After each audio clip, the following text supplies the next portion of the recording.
오늘 읽은 본문은 솔로몬 왕의 기도에 응답하시는 하나님이 주신 말씀입니다.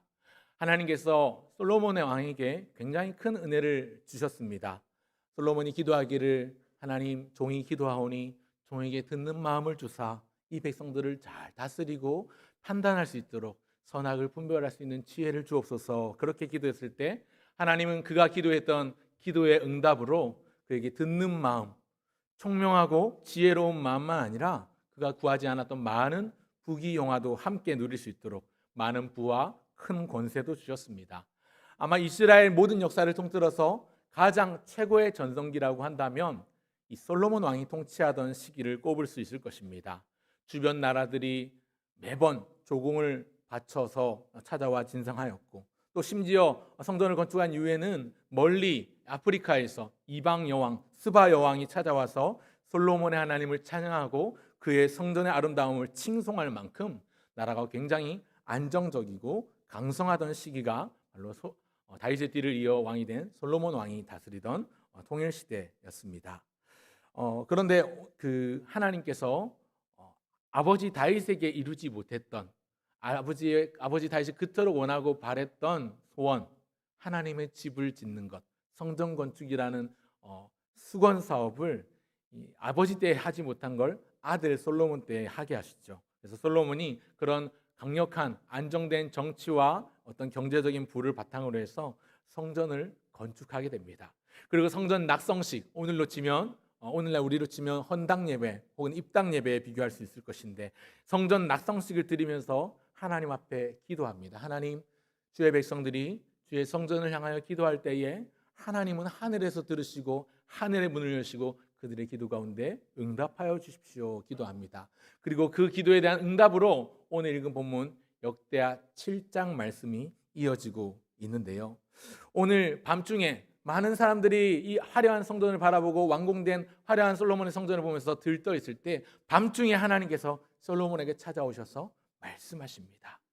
오늘 이 말씀 가운데 저는 우리 시대에 우리 사회와 우리 교회와 우리 가정과 우리 교회에 만났던 위기들, 또 앞으로 다가오게 될 여러 가지 위기와 어려움 가운데 우리가 반드시 꼭 붙잡아야 될 약속을 발견합니다. 이것은 하나님의 백성인 우리가 기억해야 될 지침입니다. 이 지침은 고침을 위한 외침입니다. 그래서 오늘 설교 본문을 고침을 위한 외침이다 이렇게 지어봤는데요.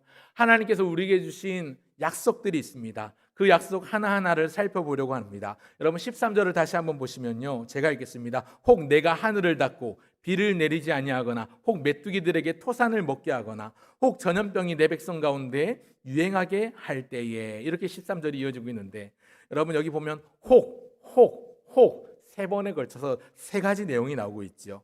첫 번째 혹이 무엇입니까? 내가 무엇을 닫고? 하늘을 닫고 비를 내리지 아니하거나, 비가 내리지 않는 극심한 가뭄이 오는 것이요. 그래서 기근이 생겨나는 겁니다. 두 번째 혹은 무엇입니까? 메뚜기들에게 무엇을 먹게 하거나?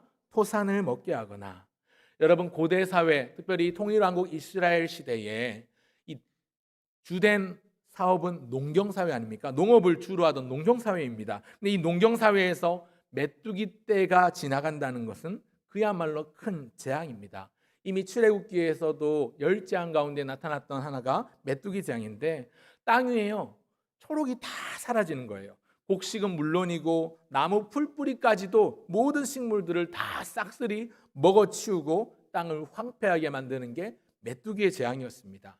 그러니 가축이나 짐승들도 먹을 게 없지 않습니까? 풀뿌리 다 없어지니까요. 그러니까 짐승의 먹이, 가축의 먹이들이 없어지니까 결국 짐승들도 가축들도 죽게 되죠.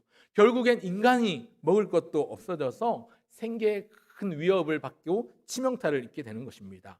혹 학자들은 이 메뚜기 떼를 전쟁에 비유해서 땅이 황폐케 되는 이 메뚜기 떼의 재앙을 전쟁에 비유하기도 합니다. 그래서 전쟁이 한번 쓸고 지나가면, 전쟁을 한번 경험하고 나면 온 땅이 황폐해지는 것처럼 그렇게 비유를 하기도 합니다.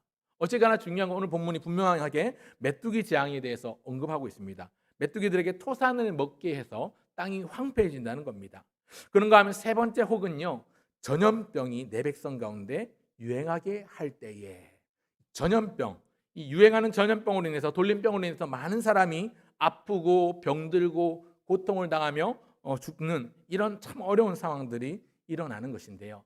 여러분 오늘 본문에 보면 특별히 우리가 생각해야 될 주어가 있습니다. 조금 큰 글자로 내가라는 단어 보이십니까? 여러분 이런 재앙들, 재난들, 비가 내리지 않는다거나 메뚜기 떼가 지나가 땅을 황폐하게 한다거나 혹은 전염병이 돌아서 사람들이 고통을 당하는 이러한 모든 것들은요, 어느 날 갑자기 우연히 일어나는 현상이 아닙니다. 이 모든 것은요, 천지 만물을 지으신 하나님의 손 안에 있습니다. 그렇기 때문에 오늘 13절이 말씀하고 있죠. 내가 이것을 하고 있다. 하나님이 말씀하시는 겁니다. 우리는 방금 전에도 우리 사도신경을 통해서 고백했습니다. 무엇을 고백했습니까? 우리가 무엇을 믿는가에 대해서 믿는 도리를 고백했지요. 나는 믿습니다. 무엇을 믿습니까? 전능하신 아버지 하나님, 천지의 무엇을 믿는다고요? 창조주를 믿습니다. 사랑하는 여러분, 창조주 하나님을 믿으십니까? 아멘. 여러분 세상을 만드신 그 창조주 하나님은요, 세상을 만들어 놓고 가만히 계신 게 아니라 온 우주 삼라만상 천하만물을 만드셨을 뿐만 아니라 운행하시고 이끌고 주장하고 계시는 섭리주가 되심을 또한 믿으시길 바랍니다. 여러분 때를 따라서 비를 내리시고요, 또 때를 따라서 햇빛을 주시고 바람을 불게 하시고 또 겨울이 지나면 봄이 오도록, 봄이 지나면 여름이 오도록 하시는 분이 천지를 만드신 창조주 하나님, 또한 섭리주 되신 하나님께서 하시는 일들임을 믿으시길 바랍니다. 여러분 그런데요, 그 하나님께서 때때로 인간이 원치 않은, 우리가 원하지 않는, 별로 좋지 않은 천재지변을 일으키실 때가 있습니다. 오늘 본문의 표현대로라면 하늘을 닫고 비를 내리지 않아서 가물게 하시거나, 혹여 본문에 나오지 않지만 바람을 일어 태풍이 불게 하시거나, 그래서 많은 비가 내리거나 피해를 입게 하지요. 또 노아 때처럼 비를, 어마어마한 양의 비를 내려주셔서, 엄청난 비를 내려주셔서 홍수를 내시거나, 혹은 땅을 진동시켜서 지진이 일어나서 쓰나미가 일어나는, 그렇게 쓰나미가 오게 하시는 그런 때가 분명히 있습니다. 뿐만이 아니죠. 엔데믹으로 막을 내린 코로나지만 우리는 지난 3년 동안 전 세계가 공포와 두려움과 불안과 염려와 또 이로 인한 경기 침체 때문에 얼마나 가슴 아프고 안타까운 시기를 보냈습니까? 사실은 이 일도 하나님께서 경험하게 하신 거지요. 이유야 어쨌든 인간의 범죄든 어떤 이유든 하나님께서 친히 하늘을 닫고 비를 내리지 않으실 때나, 혹여 기근과 가뭄에 허덕이게 하실 때나, 그래서 먹을 게 없고 무서운 질병이 창궐하게 하실 때나, 그런 이런저런 어려움들이 올 때, 또 전쟁이 일어나서 마치 토지를 황폐하게 하는 것처럼 이런 일들이 우리 주변에서 일어날 때 우리가 어떻게 해야 할지, 하나님의 백성된 우리가 어떻게 무엇을 해야 될지 오늘 말씀은 분명한 지침을 알려주고 있습니다. 그 지침이 무엇인가? 14절을 같이 한번 보겠습니다. 14절을 같이 한번 읽겠습니다. 시작. 내 이름으로 일컫는 내 백성이 그들의 악한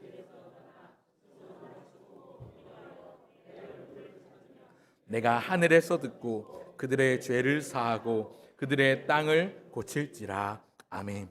여러분 여기 14절에 나오는 내 이름으로 일컫는 내 백성은 하나님의 이름을 부르는 하나님의 백성을 의미하지요. 오늘 우리 모두에 비유할 수 있을 것입니다. 무엇을 해야 된다고요? 그들의 악한 길에서 떠나 스스로 낮추고 기도하여 내 얼굴을 찾으면 내가 하늘에서 듣고 그들의 죄를 사하고 그들의 땅을 고친다, 이렇게 말씀을 하시는데요.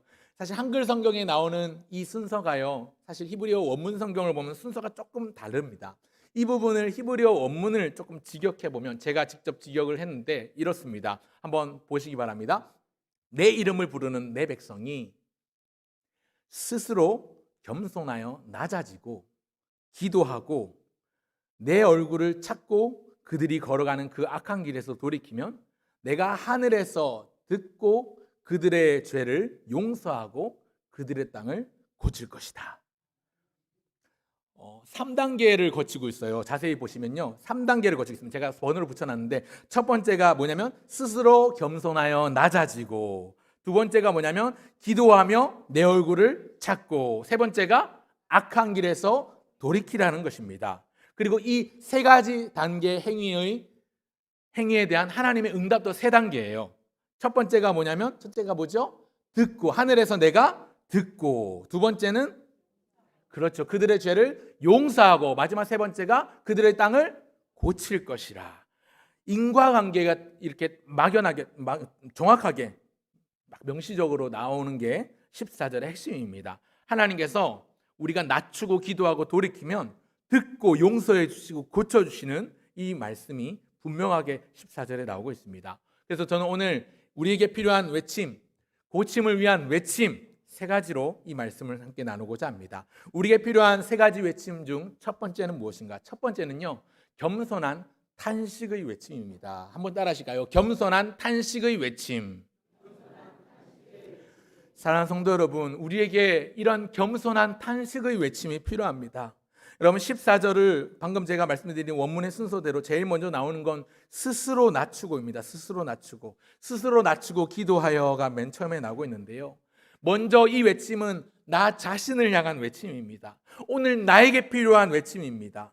스스로 낮추고 기도하는 것. 오늘 본문에 나오는 이 스스로 낮추고 기도하여라는 말이요, 지금 성경엔 개역 개정에는 이렇게 나오고 있지만 바뀌기 전 개역 한글 성경에는 스스로 겸비하여 이렇게 나오는데요. 저는 어릴 적에 성경 이 구절 볼 때마다 스스로 겸비하여 뭘 자꾸 준비해야 될 것 같은 마음이 들어요. 맞습니다. 뭘 준비합니다. 뭘 준비해야 되냐면 진실된 겸손, 진짜 겸손, 가식 말고 위선 말고 진정한 겸손이 준비되어야 합니다. 스스로 겸손해지는 것, 스스로 겸손해져서 라는 뜻을 가지고 있는 오늘 본문 원문은요, 그렇게 나와 있는데요, 스스로 낮아져서 내가 내세울 게 하나도 없음을 깨닫고 그것을 인정하고 하나님 앞에 고백하는 겁니다. 이것이 겸손한 탄식의 외침입니다. 우리 예수님께서 제자들에게 많은 가르침을 주셨는데 그 가운데 중요한 가르침 하나가 너희는 겸손하라는 것입니다. 누가복음 14장 11절에 보면 이런 말씀이 있습니다. 무릇 자기를 높이는 자는 낮아지고 자기를 낮추는 자는 높아지리라.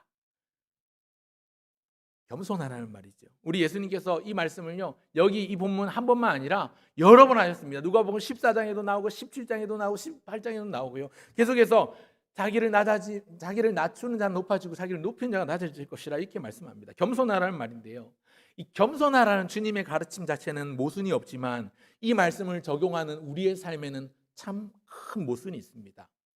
여러분, 우리가 생각할 때요, 겸손한 사람이다 그러면 고상해 보이잖아요. 교양이 있어 보이고 믿음이 좋아 보이고 겸손히 자기를 낮추니까 그래도 좀 근사해 보이고 수준 있는 사람 같이 보이지요. 여러분, 그래서 겸손한 척하는 사람들이 얼마나 많습니까? 우리 스스로 냉정하게 바라보십시오. 그래서 겸손한 척하는 때가 얼마나 많습니까?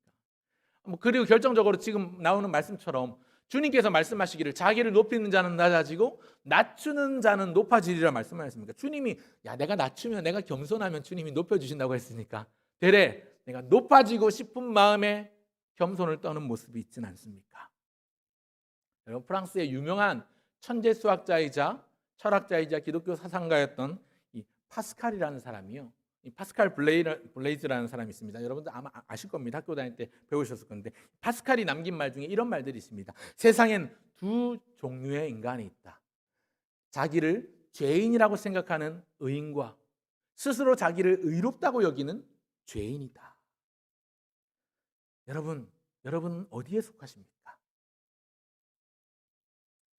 여러분, 누가 스스로 죄인임을 인정하고 하나님 앞에 겸손할 수 있단 말입니까? 하나님만이 나의 구원자요, 하나님만이 나를 건지실 분이시고 하나님 은혜 아니면 단 하루도 살아갈 수 없는 것을 고백하고 인정하고 그것을 믿는 사람이 이렇게 하나님 앞에 겸손할 수 있는 것이지요. 여러분, 우리가 하나님 앞에요, 내세울 게 하나도 없습니다. 고린도서 1장 25절에 보면 나와 있죠. 하나님의 미련한 것이 사람의 지혜로움보다 탁월하다고 합니다. 여러분, 우리가 아무리 지식을 많이 알아도 하나님께 그건 아무것도 내세울 게 아니에요. 우리가 아무리 많은 능력이 있어도, 아무리 많은 부유함을 가지고 있어도 하나님 앞에서 우리는 아무것도 아닙니다. 그렇게 우리는 작은 존재이고 하찮은 존재이고, 그래서 당연히 겸손할 수밖에 없는 존재인데, 때때로 우리는 우리의 제잘난 맛에 우리의 어깨 힘을 주고 다니는 날이 얼마나 많습니까? 그런 때가 얼마나 많습니까? 교만한 때가 얼마나 많습니까? 여러분, 우리는요, 하나님 앞에 내세울 게 하나도 없어요. 손톱만큼도, 뿅아리 눈물만큼도 없는 우리의 공로, 아무것도 자랑할 것이 없습니다. 이 사실을 철저하게 또 처절하게 하나님 앞에 인정하고 하나님 앞으로 나아갈 수 있어야 되겠습니다. 우리 하나님은요, 우리가 내 무능함이나 내 부족함이나 내 나약함이나 내 모남을 인정하고 자기 앞으로 나오길 원하고 기다리고 계십니다. 그래서 우리가 고백해야 되죠. 주님, 제가 할 수 있는 게 아무것도 없습니다. 그래서 주님의 은혜가 필요하오니 하나님 나를 불쌍히 여겨주십시오. 하나님 나를 긍휼히 여겨주십시오. 주의 손으로 나를 도우사 나의 지경을 넓혀주옵소서. 하나님 아버지께서 주님의 손으로 나를 붙드사 나의 도움이 되어주시고 나의 전부가 되신 주님, 나와 동행해 주십시오. 그렇게 하나님 앞에 간절히 부르짖고 하나님 앞에 겸손할 수밖에 없는, 겸손해야 할 그런 존재라는 사실을 믿으시는 저와 여러분 모두가 되시길 바랍니다. 여러분, 오늘 우리가 가지고 있는 겸손이 사람 앞에 보이려는 위선이 아니길 바랍니다. 오늘 우리의 낮아짐이 사람들 앞에 드러나는 가식이 아니길 바랍니다. 큰 길가에 손을 들고 사람 들으라고 큰 소리로 기도하는 바리새인처럼 그렇게 기도하는, 그렇게 생활하는 모습이 아니라 아무도 보는 이 없는 골방에 들어가서 홀로 가슴을 치며 눈물을 흘리며 하나님, 제가 죄인입니다. 하나님, 저는 할 수 있는 게 아무것도 없습니다. 하나님, 나를 구제해 주십시오. 하나님 외에는 나를 구제할 리가 없습니다. 겸손히 기도할 수 있는 우리 모두가 되면 좋겠습니다. 오늘 우리 스스로에게 질문해 보시길 바랍니다. 나는 진정으로 겸손한가? 내가 가지고 있는 겸손이 진짜 겸손인가? 아니면 허울뿐인 가식인가? 여러분, 사람 눈은요 얼마든지 속일 수 있어요. 경건해 보일 수 있고 겸손해 보일 수 있고, 거룩한 척하면 그냥 속아요. 겸손한 척하면 저 사람 겸손하네요. 참 교양 있네. 이렇게 보일 수 있습니다. 그런데 중심을 감찰하신 하나님, 무사람의 마음을 아신 하나님은 다 알고 계십니다. 내 마음이 진짜인지 가짜인지. 그 하나님 앞에서 겸손한 탄식의 외침으로 나아가시는 저와 여러분 되시기를 주의 이름으로 축원합니다. 여러분, 사람 누구나 칭찬에 목말라 하죠. 우리는요 가끔 그런 데가 있어요. 사람들 앞에 혹은 교회 일할 때나 어디서나, 그래 나 좀 괜찮은 사람이야, 이런 교만이 있죠. 이 정도면 그래도 인정할 만하지, 이 정도면 그래 칭찬받을 만하지. 사실은 앞에 산 설교자도요, 설교자들로서의 어떤 그런 마음들이 없지 않습니다. 오늘 설교 은혜 많이 받았습니다 이러면요, 오늘 준비 열심히 했는데 보람이 있네 이러면서 막 이런 마음도 들기도 하고 그러거든요.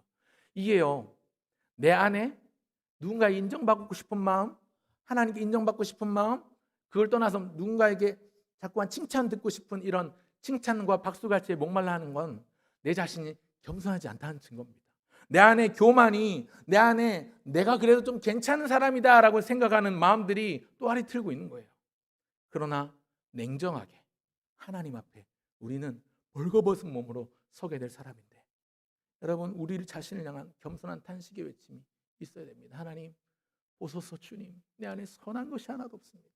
내 안에 선한 것, 선을 행하는 마음은 있으나 내 육체가 따라가지 못합니다. 하나님, 나는 하나님의 긍휼이 아니면, 하나님이 아니면 도대체 구제해 줄 수 없는 통제불능, 구제불능, 오물통에 버려진 쓰레기 같은 존재입니다. 하나님, 나를 건져주십시오. 기도할 수 있는 저와 여러분 모두가 되시길 바랍니다. 그런가 하면 둘째로 우리에게 필요한 고침을 위한 외침은요, 간절한 기도의 외침입니다. 한번 따라 하실까요? 간절한 기도의 외침. 여러분, 두 번째 우리에게 필요한 고침을 위한 외침은 간절한 기도의 외침인데, 간구의 외침이 필요합니다. 이 외침은요, 나를 향한 외침이 나기보다는 하나님을 향한 외침입니다. 하나님을 향한 부르짖음의 외침입니다. 간절히 기도해야 됩니다. 그냥 부르짖는 게 아니라 간절한 마음으로 매달려야 합니다. 특별히 여러분, 하나님의 얼굴을 구하는 간절한 기도의 외침이 되어야 합니다. 사랑하는 성도 여러분, 우리가 드리는 기도의 대부분은요, 하나님의 능력을 구하고 선을 구하는 기도가 많아요. 방금 전에도 우리가 얘기했지만 하나님 없이는 안 됩니다. 하나님께서 이 일을 이루어 주옵소서. 하나님만이 이 일을 이루시고 성취하실 수 있습니다. 하나님이 역사하여 주시옵소서. 하나님 능력의 팔로 우리를 붙드시고 은혜의 장중에 붙잡아 주시옵소서. 우리는 이렇게 하나님 앞에 기도합니다. 여러분, 그렇게 기도하시지요? 그렇게 기도하시잖아요, 그렇죠? 여러분, 우리에게 능력이 필요합니다. 하나님께서 일하셔야 합니다. 우리가 하지 못하는 것 하나님은 하실 수 있는 줄 믿습니다. 여러분, 그런데요, 그 기도가 전부가 아니에요. 이렇게 하나님을 손을 구하고 하나님의 능력을 구하죠. 여러분, 손을 구한다는 말은요, 성경에 나오는 하나님의 손이라는 것은 능력과 힘을 상징합니다.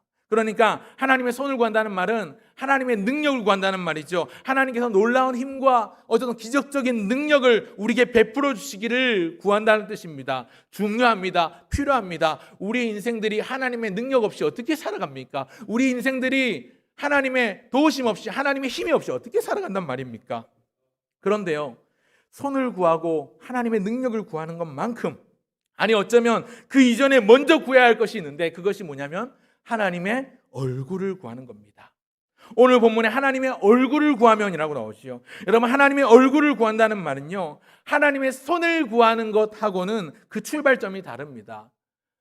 스스로 낮춘 다음에 기도하여 내 얼굴을 찾으면, 내 얼굴을 찾으면, 이렇게 말씀하고 있는데요, 여러분, 이건요 근원적으로 나와 하나님과의 관계 회복을 의미합니다. 여러분, 창세기 2장을 지나 3장에 가면요, 이제 첫사람 아담이 범죄하죠. 하와가 아담과 함께 범죄하고 하나님의 낯을 피하여 숨어버립니다. 하나님이 아담을 찾으시죠. 아담아, 네가 어디 있느냐? 그렇게 물으실 때 아담과 하와는 자기들이 범죄해서 부끄러워서 하나님의 낯을 피하여 숨습니다. 성경에 보니까 그들이 하나님의 낯을 피하여 숨었더니 이렇게 나오는데, 거기 그때 나오는 이 낯이라는 단어, 이 파님이라는 히브리어 단어가요, 오늘 본문에 나오는 얼굴을 찾으며 할 때 나오는 얼굴, 이 파나라는 단어와 같은 단어입니다. 무슨 얘기냐면요, 하나님의 말씀에 불순종한 것 때문에 하나님과의 관계가 단절되고 관계가 깨져버린 거예요. 깨져버린 상태에서는요, 이제 아담과 하와가 하나님을 찾지 못하잖아요. 하나님의 얼굴을 바라보지 못하거든요. 여러분, 사랑하는 사람에게 잘못해 보신 적 있으시죠? 내가 정말로 사랑하고 아끼는 사람한테 내가 실수를 해서 내가 의도적으로 상처를 주거나 말을 잘못해서 상처를 준 적 있으십니까? 여러분, 그러고 나면 그 사람 다음에 볼 낯이 없잖아요. 그 사람 부끄럽잖아요. 그 사람 얼굴 보기 민망하잖아요. 괜히 미안하고 안 마주치고 싶고 그렇잖아요. 내가 잘못한 거 아는데, 그때 당시엔 내가 큰 소리 떵떵 쳤는데 또 지나고 나니까 내가 그 사람한테 한 말이 상처가 되고, 내가 그 사람한테 죄를 지은 것 같고, 내가 그 사람한테 해서는 안 될 잘못을 한 것 같을 때 그 사람을 얼굴 볼 낯이 없고 면목이 없잖아요. 여러분, 이스라엘 백성들의 상태가 그러할진데 하나님의 얼굴을 찾으면, 그래서 관계를 회복하면 하나님께서 응답하시겠다는 말입니다. 하나님의 얼굴을 구할 수 없는 상태가 되어버리면 그러한 재난과 재앙이 임하고 고통이 더해질 것인데, 하나님과의 관계가 깨어지고 단절된 상태에서 이제 다시 하나님의 얼굴을 구하면, 그래서 하나님과의 관계가 회복되면 그 땅을 고치겠다, 오늘 본문은 약속하고 있습니다. 여러분, 이 말은요, 반대로 생각하면요, 하나님의 얼굴을 구하라고 말씀하시잖아요. 반대로 생각해보면요, 하나님이 우리 얼굴을 보기 원하신다는 거예요. 하나님도 우리 얼굴을 보기를 원하신다는 거예요. 우리가 하나님과의 관계를 회복하면서 하나님의 얼굴을 구한다는 건 하나님도 우리의 낯을 보길 원하신다, 우리 얼굴을 보길 원하신다, 우리와 관계를 회복하길 원하신다는 거죠. 우리의 허물과 죄로 단절되어 버린 관계를 다시 회복해서 내가 너희를 싸매주겠다, 내가 너희를 고쳐주겠다, 내가 너희를 회복시켜주겠다, 하늘을 닫고 내리지 않던 복을 이제 다시 하늘을 열고 복을 주겠다, 이것이 오늘 약속의 말씀입니다. 여러분, 이 하늘을 닫고 내리지 않는 복, 이 멈춰진 복 때문에 우리 예수님이 이 땅에 오신 것 아닙니까? 하나님과 우리 사이를 갈라놓은 죄라는 이 죄의 강이 중간에 흐르고 있어서 단절되어 버린 하나님과의 우리와의 관계를 위해서 홀로 독생하신 하나님의 아들 예수님이 이 땅 가운데 오신 것 아닙니까? 여러분, 그렇기 때문에 우리가 해야 될 두 번째 지침, 고침을 위한 외침은 주님의 얼굴을 구하는 간절한 외침, 간절한 기도의 부르짖음의 외침이 오늘 저와 여러분의 모두에게 임하시기를 주의 이름으로 축원합니다. 아멘. 두 번째가 간절한 기도의 외침이라고 했는데, 그렇다면 우리의 고침을 위한 외침, 세 번째는 무엇일까요? 셋째는 무서운 경고의 외침입니다. 한번 따라 하실까요? 무서운 경고의 외침. 여러분, 두 번째가 하나님을 향한 외침이고 부르짖음이었고, 첫째가 나 자신을 향한 외침이었다면, 이 세 번째 무서운 경고의 외침은요, 나와 내 주변을 둘러싼 모든 세상을 향한 외침입니다. 특별히 죄에 대한 경고의 외침입니다. 오늘 본문에 보면 그 악한 길에서 떠나라고 나오지요. 내 이름으로 일컫는 내 백성이 해야 될 일, 그들의 악한 길에서 떠나라고 나옵니다. 여러분, 악한 길에서 떠나라는 말씀, 백성들이 하나님을 등지고 악한 길로 행할 때에 하나님이 그런 아까 말씀드렸던 세 가지 방법으로 재앙과 재난과 고통을 더하실 겁니다.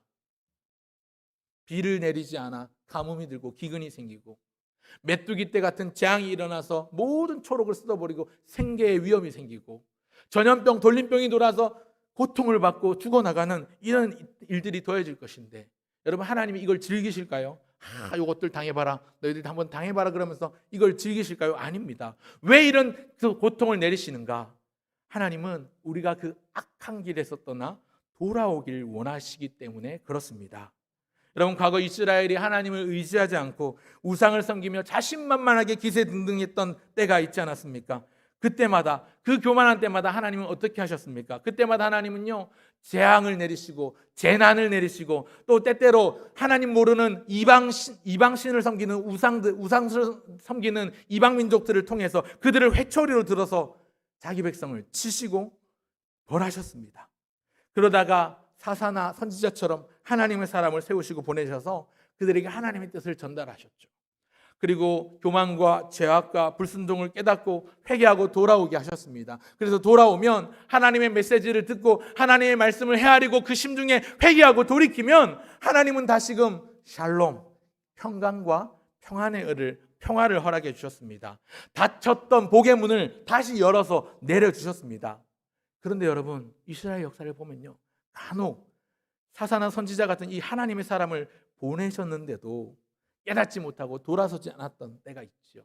결국 그렇게 해서 어떻게 됐습니까? 심판하셔서 나라가 멸망을 당하는 지경에 이르게 됩니다. 사랑하는 성도 여러분, 하나님의 말씀이 선포될 때 귀를 기울이시기 바랍니다. 그리고 말씀을 들으면 하나님 이 말씀이 나에게 주시는 말씀인 줄 알고 내가 돌이켜 나갈 수 있도록 회개의 자리로 나갈 수 있기를 바랍니다. 여러분, 이 말씀은 김 집사가 꼭 들어야 돼, 박 집사가 꼭 들어야 돼, 아닙니다. 오늘 주시는 말씀이 나에게 주시는 말씀으로 받고, 우리 작년에 기도하셨지만 데살로니가 교회 성도들처럼 하나님의 말씀을 옥토와 같이 좋은 마음밭으로 받아서 이것이 정녕 그러한가, 이것이 날마다 정녕 그러한가, 날마다 상고하며 묵상하며 곱씹어냄으로 묵상함으로 하나님의 뜻을 더 깊이 알고 하나님의 마음을 더 깊이 헤아릴 수 있는 그런 저와 여러분 모두가 되시길 바랍니다. 여러분, 회개는요, 죄를 없애는 지우개가 아니에요. 회개한다고 죄가 없어지지 않습니다. 그러나 죄 용서를 받을 수 있죠. 죄를 없이 하는 도구가 아니라 그런 죄로 인해서 무너졌던 자기 자신을 고백하면서 하나님의 은혜와 긍휼을 구하는 거죠. 하나님, 나는 어머니의 죄 중에 태어났고 죄 중에 살아가며 죄로 인해 죽을 수밖에 없는 존재임을 고백하면서 죄로 인해 무너질 수밖에 없는 불쌍한 인생인데 하나님께서 굽어 살피시고 하나님의 손으로 나를 붙들어 주시면 내가 다시 하나님의 은혜를 입겠나이다 고백할 수 있는 것이죠. 그게 바로 회개입니다. 여러분, 회개는요, 그 자리에서 돌아서는 것입니다. 여러분, 역대기서에 큰 주제가 있는데 그게 뭐냐면 하나님의 말씀을 하나님의 백성들이 믿음으로 받아 순종하고 들으면 재앙이나 멸망을 면할 수 있지만, 그들이 하나님의 말씀을 무시하고 하나님을 떠날 때, 하나님을 배역할 때 심판을 피할 수 없다는 게 역대기서의 주제예요. 여러분, 역대기서는요, 열왕기상하, 사무엘상하와 내용이 겹치는 부분이 많습니다. 근데 역대기서는요, 훨씬 더 나중에 기록된 성경이에요. 포로에서 돌아오고 나서 기록된 성경입니다. 왜 이 역대기서를 기록한 역대 기자가 그렇게 다시 썼을까요? 우리의 지난날의 역사들을 왜 다시 기록하면 되냐면 더 이상 실수하지 말자는 겁니다. 하나님 말씀에 순종하면 복을 받고 하나님 말씀을 들으면 하나님 앞에 복을 누릴 수 있는데, 하나님 은혜를 누릴 수 있는데, 하나님을 배역하고 하나님을 떠나고 우상을 섬기고 내 마음의 원함을 따라 살아가면 하나님 치시고 멸망하시고 우리를 포로로 끌려가게 하신 비참하고 비굴한 잃어버린 시간들을 보게 하신다는 겁니다. 그래서 이 역대기서를 기록했는데, 오늘 우리 역시도 하나님의 말씀을 대할 때 그렇기 때문에 가볍게 대충 듣고 흘리는 게 아니라 진중하고 준엄하신 하나님의 말씀 앞에 우리가 무거운 마음으로 이 말씀을 받아야 됩니다. 설교를 들을 때도요, 오늘 2부 예배 때 부목사님이 설교한다더라도 얼마나 설교 잘하나 보자, 이런 마음가짐은 아닙니다. 이런 마음가짐 가지신 분 혹 계시다면 여러분, 하나님이 이 자리에 함께 하십니다. 하나님이 오늘 나에게 어떤 말씀을 주시는가, 나를 책망하신다면 어떤 부분을 책망하시는가, 겸허하게 준비된 마음으로 귀를 기울이고 나에게 주시는 말씀으로 받아야 합니다. 말씀이 주어졌을 때 그 말씀을 입술로만 방금 아멘 하셨는데요, 아멘 하고 아무런 행동의 변화가 없다면 무슨 의미가 있겠습니까? 행동의 변화가 있어야 합니다. 하나님이 나에게 위로와 격려 가운데 평안을 약속하시는 약속을 주신다면 아멘 감사함으로 받으면 됩니다. 근데 때때로 나를 책망하시고 나에게 경고하실 때가 있다면 그것에 대해서 진정으로 회개하고 그 자리에서 돌이키는 행동의 변화가 있어야 하는 것이죠. 사랑하는 성도 여러분, 진정한 회개는 행동을 수반합니다. 돌이키는 것입니다. 여러분, 회개라는 단어, 이 테슈바라는 히브리어 단어는요, 그 뜻의 원뜻이 이겁니다. 돌아서다. 지금 향하고 있는 자리에서 180도 돌아서는 것. 그것이 회개의 뜻입니다. 여러분, 혹여 지금 하나님이 기뻐하시지 않는 길, 악한 길, 어떤 죄의 길에 서 계시다면, 내가 원하는 것을 따라 사는 내 욕망의 길에 서 계시다면 얼른 돌이키시고 그 자리에서 돌아서시길 바랍니다.